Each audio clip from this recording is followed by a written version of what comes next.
Before we get into today's episode, there are some errors in the video that you should be made aware of.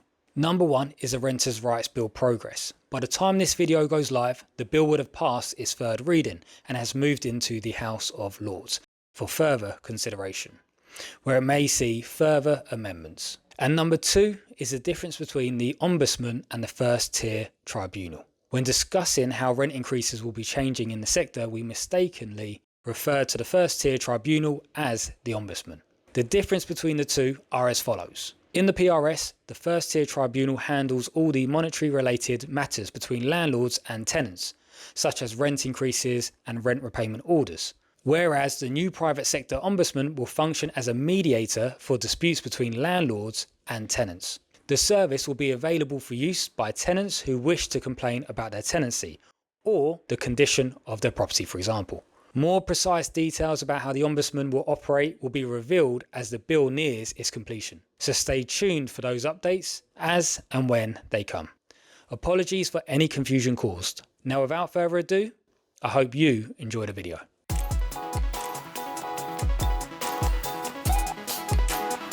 Welcome to Landlord Academy podcast. If you're new to the channel, I'm Lewis Yadderton.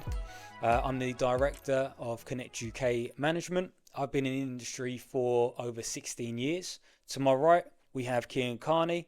He is a property enthusiast and a producer of Connect UK Media. And to my left, we usually have Zaz Yadderton. Unfortunately, he's not with us today. He is currently traveling around the world for business. Before we get started, obviously, we're in 2025. I believe this is the first podcast of the year. Obviously, there's so much going on in the news about different legislation changes when it comes to property. A lot of landlords are wondering what to do. Even people in business are looking to cut costs because of what they're hearing, all about the financial situation. And I just wanted to show you this, which is Zaz's book. I know we've discussed it previously. It is called Boost Your Financial Wealth in Secret. With all of the negative and bad news around the world, make sure you grab a copy of this. It's very interesting, very good read, emotional at times, but I believe it will definitely help when it comes to, looking to secure the future and what to do for your future. So make sure you grab a copy of this. It is on Amazon as we speak. Okay, with that out of the way, we're going to be talking about the Renters' Rights Bill today. Yeah. Now, from what I've seen, there's a lot of negativity behind it. Yeah. Right, online. I see a lot of people making these same videos, and you've got, oh, here's another video about the Renters' Rights Bill. But it's always negative. It's always a bad look for landlords. Landlords are leaving the industry. Yeah. Now, we have a different side to that. So we wanted to obviously discuss that here, go through the Renters' Rights Bill. We won't talk about all of the subjects, but we'll pick a couple and then we can break them down for everyone listening. Yeah. Excellent. Where do you want to start? Well, let's start off with the sort of biggest and most notorious one, which is the Section 21 ban. Section 21. Yes. Yeah. Okay, so the banning of Section 21, so this removes the ability of landlords to evict tenants without a reason. Yeah. If we were looking to break down the Section 21 now, say if someone wants their property back. Yeah. There's usually a reason. So let's say, for example, if a landlord wanted to sell the property, wants to move back into the property, tenants are obviously not treating the property right. There's a lot of damages, nuisance to neighbours. They would give a Section 21. So they're now saying, okay, we're going to ban the Section 21. Yeah. With this new law that they're putting in place, or this new way of doing it, will those rules still count? Can you still get a tenant out for those reasons? Yeah, because that would fall under Section 8. So obviously, Section 8, as it is now, it's a lot more long-winded. Oftentimes you have to go to the court. Section 21 is just, as it's known eponymously, no fault evictions. Mm-hmm. So for no reason whatsoever, you can evict someone from your property, so long as they've passed their the minimum length. Mm-hmm. But Section 8, for those very reasons you said, you're looking to sell the property, there's been significant damage to the property, there has been rent arrears, things like that, you can evict the tenant using Section 8. the only reason that you would be adversely affected by the abolition of Section 21 is if you were, let's say, a landlord who just evicts tenants for, well, it doesn't really exist, does it? Who No. evict tenants for no reason. It doesn't really happen, really. So everyone going and not scaremongering, but saying, they're going to ban Section 21. Yeah. You're not going to get your property back. That's going to be it now. The tenant's going to live in your property forever.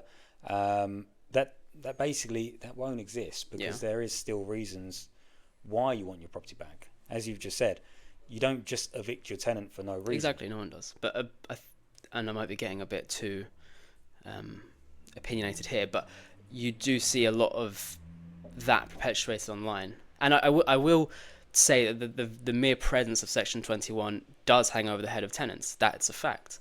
A lot of tenants know that if they have a certain unscrupulous landlord, that they could just threaten them with eviction.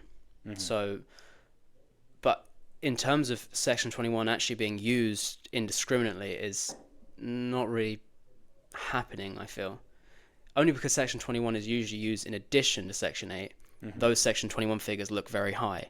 But if you were to look into I don't have the exact data with me because you can't really collect that sort of data, the amount of Section 21s that were given for no reason whatsoever, a true no-fault eviction, I'm sure the number would be very low.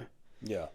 So let's say, for example, if you're a landlord and you've got a tenant in the property and you didn't like the way that the tenant cooks, you can't give her a notice for that reason.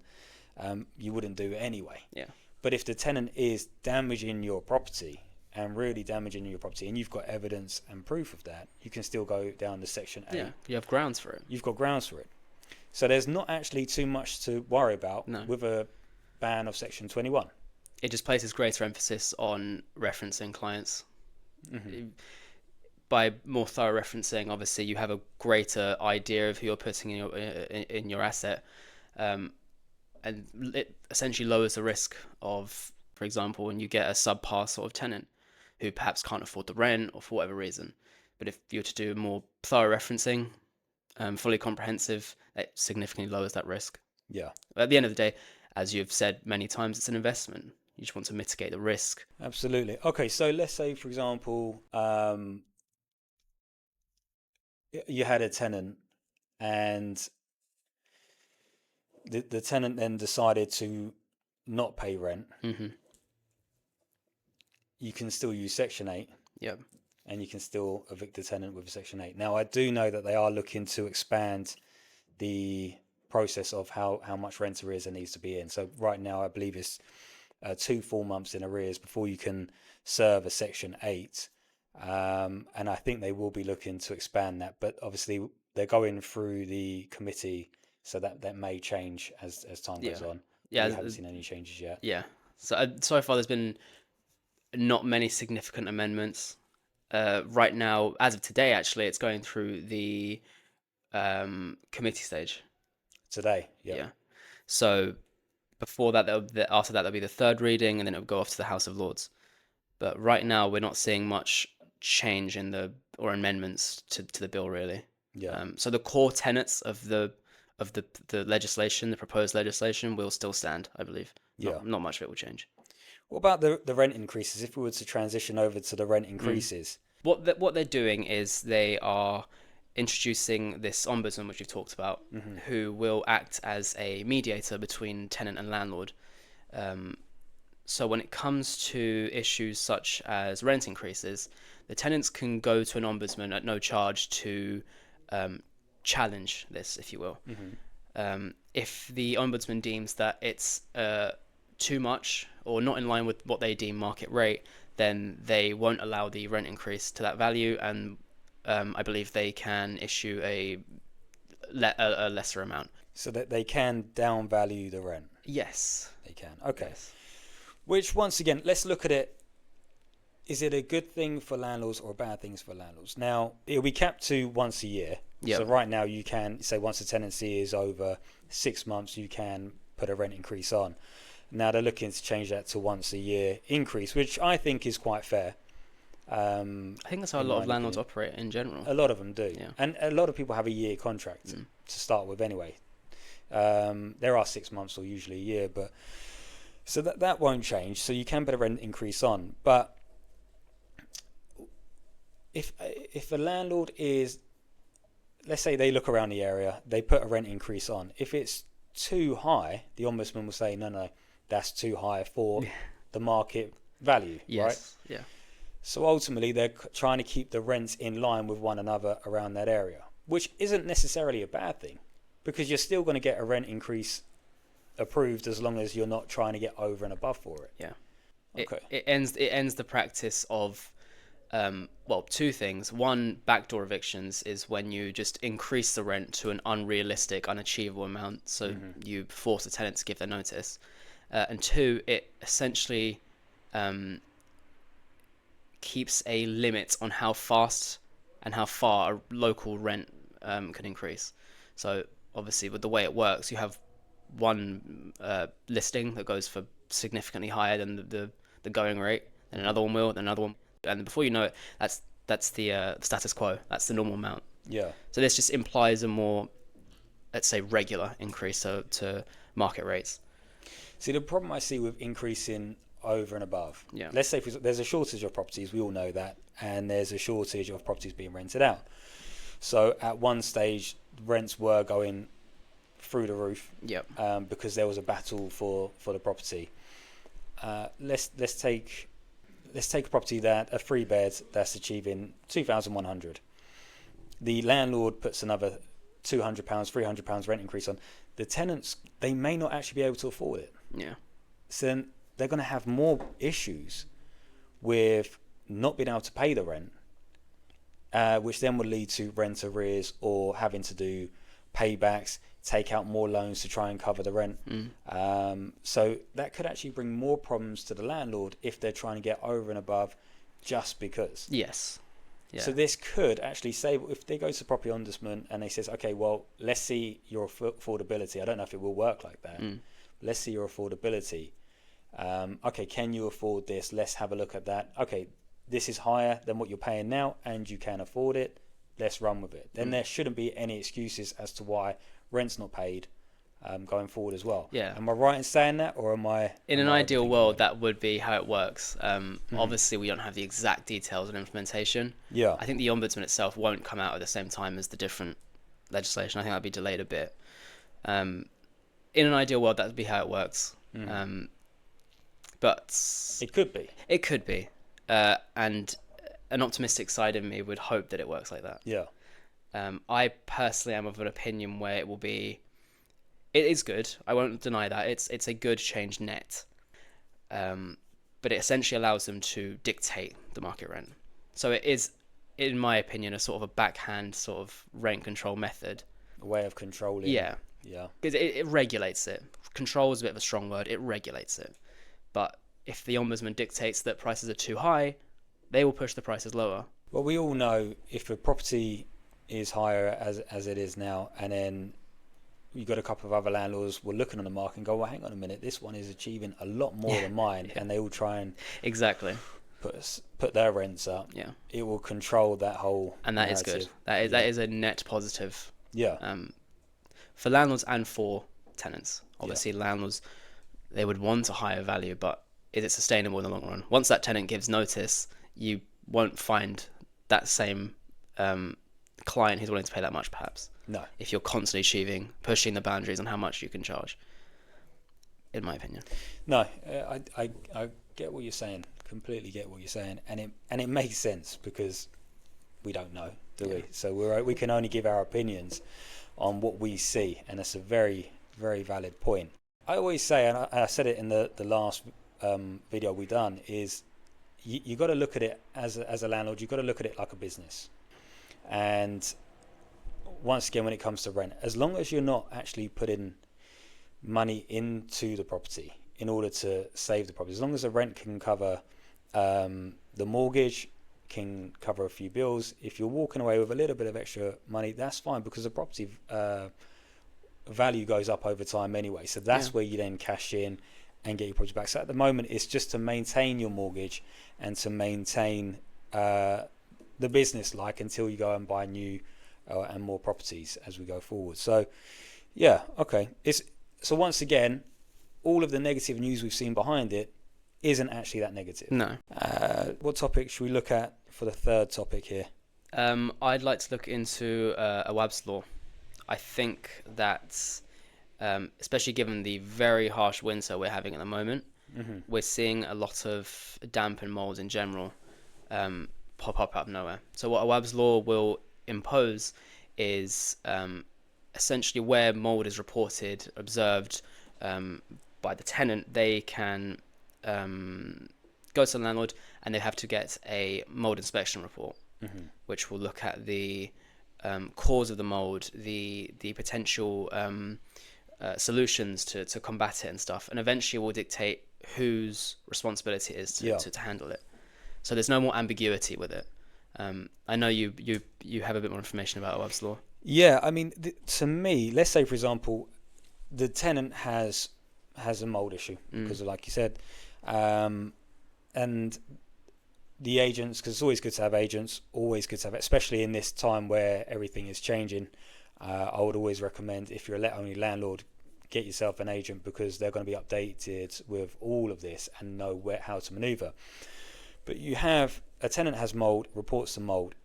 I know it's going to cost, let's say, a couple of hundred to get a mold report done, but at least you'll find out what the issue is. Yeah. So going forward, if the mold is caused by lack of ventilation by the tenant, heating too high can make the property sweat, which causes more condensation in the air. Same, you get a reverse effect if you have the heating too low. So if the report picks up that scenario, and further down the line it gets taken to the council, the landlord can show evidence and proof that a report has been done, and it isn't actually down to, there's nothing that they can do in the property, it's down to the ventilation of the tenants, which the agent will then try and educate and help the tenant in order to stop the mold and obviously get it cleared up. Now, if there was anything on the report that could say it's the landlord's responsibility to get done, then the landlord has to get that done. Because if it does go further, the landlord, and they look back at the report and the landlord didn't do their job, do their duty of care to the tenant, then it would fall on the landlord as a responsible person for the issue. Yeah. So it works in both ways, and personally, I think it's a good thing. Yeah. Even though it's going to cost the landlord a couple of hundred, I know it will, but it will save thousands in the long run if it gets escalated further. Yeah, because, correct me if I'm wrong, mold at the moment is a bit of an ambiguous topic when it comes to responsibility. And a lot of properties, you see mold, and a lot of the time you don't know whose fault it is. Yes. So this just removes that ambiguity. Yeah. And also gives, in black and white, whose responsibility it would be to resolve it, which can obviously be taken to things like tribunals, courts and stuff like that. It's empirical, rather than going than previous experiences and things like that.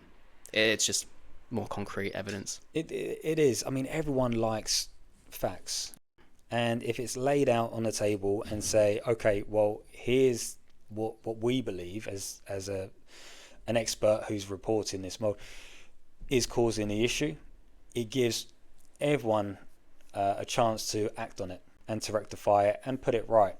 And like we say, sometimes it can be down to ventilation issues. We've seen properties with older style windows where there's no trickle vents, and it's too cold outside, so the tenants don't want to open the window, but there's no airflow. So we can work with that and work with the landlords, work with the tenants, and come up with solutions and ideas on how to fix it going forward.